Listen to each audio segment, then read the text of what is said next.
I'm Tom Baker. This is Chasing Cars, and resplendent in a tennis ball-esque lime yellow-green color behind me is the Skoda Enyaq RS. By far the most expensive Skoda to be sold here in Australia, but also the most powerful and fully electric. So there's a lot to get our teeth stuck into here.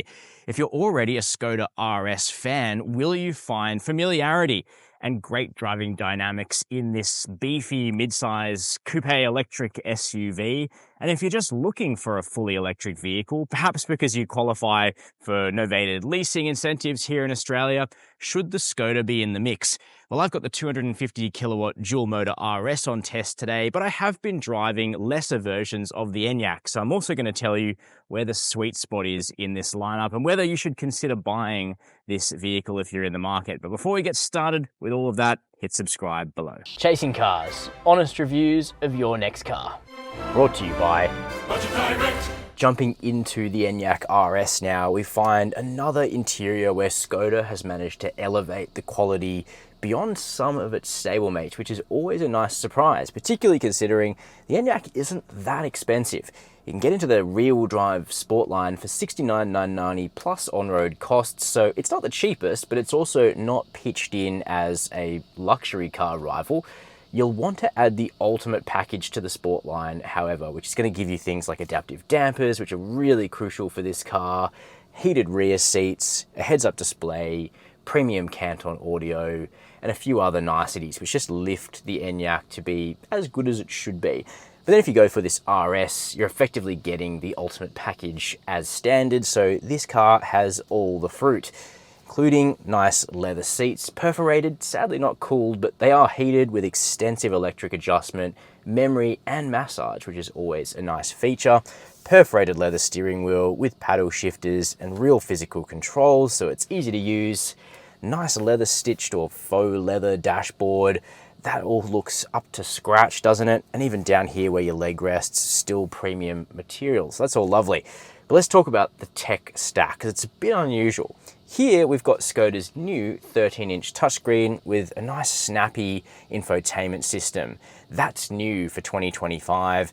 We get sort of a climate bar down here, which isn't too difficult to use. And then you can touch a climate shortcut if you want to do things like change your fan speed. There's some other shortcut keys down here too, which is good. But for Australia, the infotainment of this car is a bit hobbled because it has no internet connectivity. Volkswagen Group Australia is seriously struggling to work this one out. There is an interim solution coming, but it's not the full fat infotainment system with connectivity that you get in Europe. And why Volkswagen can't solve this when virtually every other manufacturer has worked it out is disheartening. Thankfully, you still get wireless Apple CarPlay and Android Auto, which I tended to rely on a lot because there's not even integrated navigation in this car, which at this price is pretty odd. In front of the driver, you get a very small screen here, which can display your speed, trip computer information, and next navigation direction, but that's about it. So if you're currently driving something like a Skoda Kodiaq with a big customizable virtual cockpit, you might be a little bit disappointed, but this isn't Skoda's fault. This is something that the MEB platform appears to insist on, which is a bit of a shame.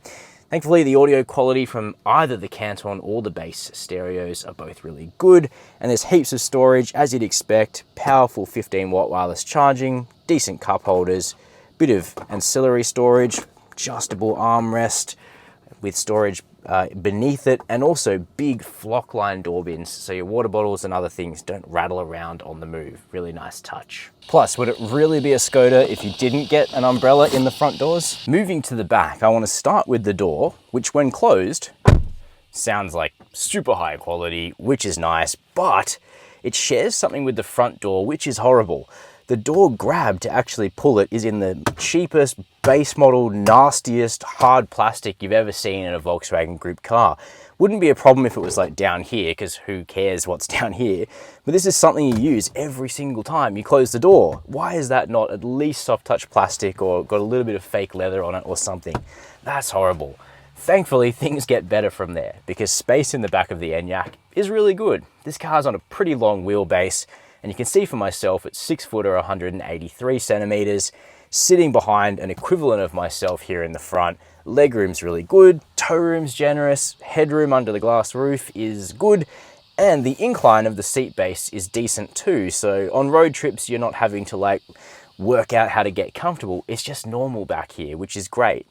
You do get air vents, you get outboard heated seats in the RS or the Ultimate Pack on the Sportline, and you get a flip down armrest here with 2 cup holders, pass through for skis in the back. This car would be a monster to go to the ski fields with its dual motor. Plus, parents of small kids will be really happy to see that there's integrated sun blinds here, which will keep the sun off their faces and just make the car a bit darker and a bit colder, which is what you want in summer here in Australia for sure. So in terms of the back seat, I'm pretty impressed. Moving around to the back of the Enyaq now, before we go into the boot, I'd like to say a word on styling. Now, if you've been a subscriber for a long time, you'll know that my view is that design is always subjective, and it's not up to me to tell you what is a good-looking car or not. But I think that particularly from the rear three-quarter, to me, the Enyaq is almost comically not good-looking, partially because Skoda Australia has only sent our market the coupe version of this car. The regular Enyaq SUV is more handsome and more proportionate in my eyes, and also more practical, so I kind of wish we'd had the wagon rather than the coupe version. That's just me. But the MEB platform also appears to just enforce some pretty beefy hard points above the rear wheel. And a lot of the cars on this platform, the Cupra Born, the ID4, the ID5, the Enyaq, they end up with this heavy metal kind of area at the back, which makes them look really chunky.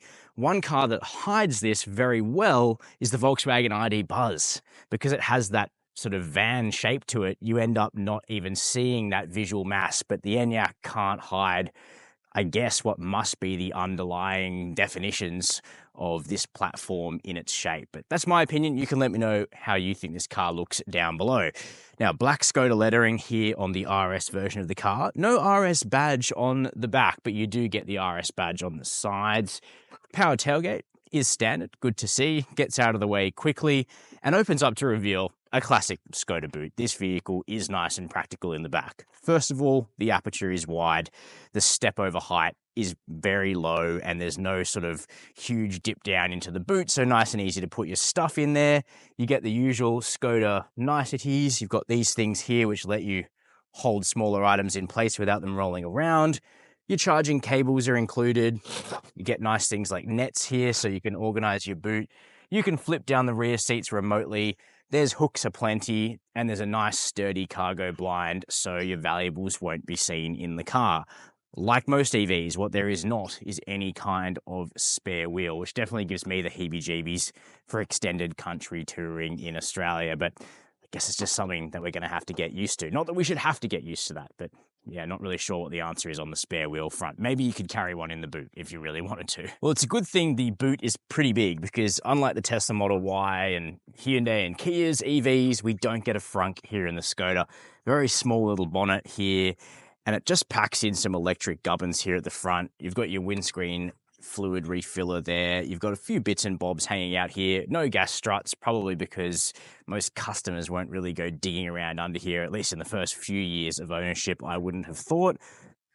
Would definitely be nice to see some better packaging optimization in future, so you could get a couple of bags in the front too. Before we talk about the running costs of the Enyaq, I was just reminded, because I'm next to the rear door here, of a weird thing Skoda has done or not done, and that's that you'll notice that the door is just a normal door, but if you're a Skoda person, and in particular if you have a Skoda Kodiaq, you'll know that on that vehicle, the doors have these little protectors that come out in a really neat way every time you open it to stop your children, presumably, from banging the door into the car next to you and causing damage. Why has Skoda never deployed that on any other model? I would love to know why.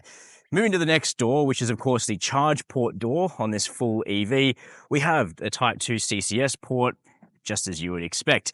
And there's good news when it comes to the efficiency of this vehicle. Just before the Skoda Enyaq launched here in Australia, the Volkswagen Group decided to completely swap out the rear motor used by the Enyaq and a bunch of other cars on the same platform for a much torquier and more efficient one, and that has worked wonders. Now, in my testing of the regular Enyaq, on average, I was getting 15.7 kilowatt hours per 100 kilometers. That's the rear-wheel drive version. The RS picks up a small additional electric motor at the front. It gets more power, And of course, it uses a bit more electricity. I've been averaging 17.8 kilowatt hours per 100 kilometers, so not a massive penalty. That means real range is just above 420 Ks for the RS, just under 500 kilometers for the rear-wheel drive version of the same car. Warranty on the Enyaq, 7 years unlimited kilometers for the vehicle, 8 years 160,000 kilometers for the high voltage components and the battery. And interestingly, Volkswagen Group has released some information that the same battery used in this car was tested over 100,000 kilometers and it was charged to 100% every time, which is not something you're really supposed to do for battery longevity with this vehicle. After 100,000 kilometers, it still had 93% capacity. So I guess that's your worst case scenario, right? Always charging the car to 100%. I think that's a pretty good result. Let me know what you think down below. Speaking of charging, 175 kilowatt peak DC charging speed. You'll get to 80% in 28 minutes on at least a 175 kilowatt powered public charger, or you can charge this thing up in your garage with a wall box overnight, which is nice and easy. In terms of servicing, you can purchase a 7-year service plan for the Enyaq, and I'll pop the price of that on the screen now. Okay, let's take the Enyaq RS for a drive. And I'm pretty excited to tell you about what this vehicle is like dynamically, because it is one of the better electric SUVs in terms of how composed it is as it gets down the road, and the balance of control and compliance that you get from this car is really good and probably better than any Skoda badged RS in the past. Now, I'm a big Octavia RS fan. That's a great car, but it just sort of lacks the polish and finesse that you would have gotten from something like a Volkswagen Passat 206 TSI wagon, for instance. But this Skoda Enyaq RS is genuinely impressive from a refinement perspective. It does feel polished, it does feel expensive and premium. It rides very well indeed with DCC, dynamic chassis control, which is what Skoda calls its adaptive dampers. So I'm bringing that up straight away so you don't get that one wrong. But let's talk about the rest of the mechanical package, which changed for the Enyaq quite recently, and Australia has gotten the benefit. And that is a new bespoke Volkswagen Group electric motor on the rear axle. And it's a really good motor. Powerful, clearly, punchy, responsive, smooth, and efficient. The RS also gets a small motor on the front axle to bring its outputs up to 250 kilowatts of power and not far off 700 Newton meters of torque, which is heaps for any Skoda or any car even. And the performance you get from the RS is very crisp, but even the rear-wheel drive versions are still packing 210 kilowatts of power, and they are quick cars in their own right. So unless you're already an RS fan and you just want the, you want to have an RS, that's what you want. Most Enyaq customers simply won't require that because the standard car is already so quick and so good. But the RS does deliver on the promise of a dual motor, sporty electric SUV. Now, it's not as sort of shove you in the face fast as a Tesla Model Y Performance, which is probably still going to end up being a cheaper car in facelift guise, but we don't actually know that yet. But the Enyaq is fast without being scary. And I think a big area where you could differentiate this vehicle from something like a Model Y Performance in the pre-facelift, because no one's driven the facelift yet, is that the Enyaq really does have the suspension to back up the power and the speed. So even though it's a relatively quick car and it's capable of getting down a country road rapidly, it holds itself together with an excellent blend of control, compliance, comfort, and really well-tuned stability control, plus good steering. None of which is to slag off the Model Y, but it's simply so fast and with such quick and twitchy steering that I've never felt hugely confident to drive a car like that closer to the limit. Not that many people are doing that in their family SUV anyway, but you take my point, right? The Enyaq simply feels really composed and easy to understand as a driver, and well-weighted steering that is quite familiar from other RS products is a big part of that recipe. So too, the adaptively damped ride, which you can customize, In its softest setting, it's probably a little bit too soft for my tastes, but leave it in normal mode and you get a pleasant and pretty soft and plush ride without too much bobbing, no real seasickness to it in normal mode. You still feel, edgier bumps, but they're never crashy into the cabin as they are on the Enyaq that I tested with passive dampers without DCC. And in sport mode, you do get a firmer ride. There's less wheel movement allowed in sport, but I think normal's a pretty good blend for use on Australian roads. It's also a quiet car. Road noise is pretty minimal.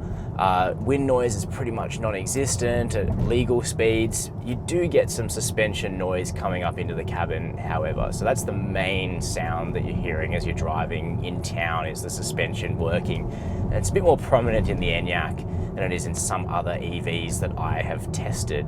The safety systems work pretty well. We've got active lane keeping, which does really work on the highway, adaptive cruise, good blind spot monitoring, and if you go for the ultimate pack or an RS, you are getting a 360-degree camera as well, which of course makes this vehicle easier to park. A shout out to some sophisticated tuning on this car, however, in things like the braking calibration, really not easy to make brakes feel right in an EV, but it has been done well in the Enyaq. So I've typically driven the car in D mode, which is light recuperation, although you can add a bit more through the paddles on the steering wheel. It feels natural to me, and the brake pedal feels pretty decent underfoot without some of the wooden tendencies that you get on some EVs or hybrids. However, if you prefer something closer to one pedal driving, you can simply flick it down into B mode and you're getting really strong recuperation on the move. Now, in some situations I want B, but on a country road like this one, I actually don't want one pedal driving. I prefer to be able to balance the chassis, let the car glide where I want it to, just have less recuperation more of the time, and the Skoda lets you fine tune some of that stuff in a little bit better. Just harking back to what I said in the interior though, you can see the sun has come out and I'm starting to feel that thermal effect on the top of my head. Really wishing I could close a blind right now, but I can't. So what's my final verdict on the Skoda Enyaq RS? Well, to be honest, this is actually a pretty likable EV. It's quite powerful and punchy, but in a way that's still approachable and easy to drive. The suspension with the adaptive dampers on this car is really good. Even though the Enyaq RS is pretty big and pretty heavy, the body control is good and the ride quality is nice and compliant. Now, this is an expensive car to have a Skoda badge. You're talking really 90 grand on the road, which is a lot of money. I think under a novated lease, people that love their Skodas or their Volkswagens should definitely consider this vehicle. But for me, the sweet spot is the Sport line with the Ultimate package, which gives you those good dampers, a bit more luxury inside, and then you're kind of around, more like around that 80 drive away mark, which I think for a car as sophisticated as this is worth considering. I'd also test drive some key rivals, however. I'd consider spending a little bit more on something like a BMW iX3. It's probably worth checking out the facelift Model Y when it does land here in Australia. It is a popular vehicle for a reason. Not to mention left field choices like the Hyundai Ioniq 5 should also be on your shopping list. But as far as I'm concerned, the Enyaq is a pleasant vehicle to drive. Just wish it was the non-coupe SUV version. Keen to know your opinions? Please let us know down below in the comments box. While you're there, hit subscribe and the notification bell if you found this video useful. Share it with anyone that might be shopping for an Enyaq. And as always, thank you for watching Chasing Cars.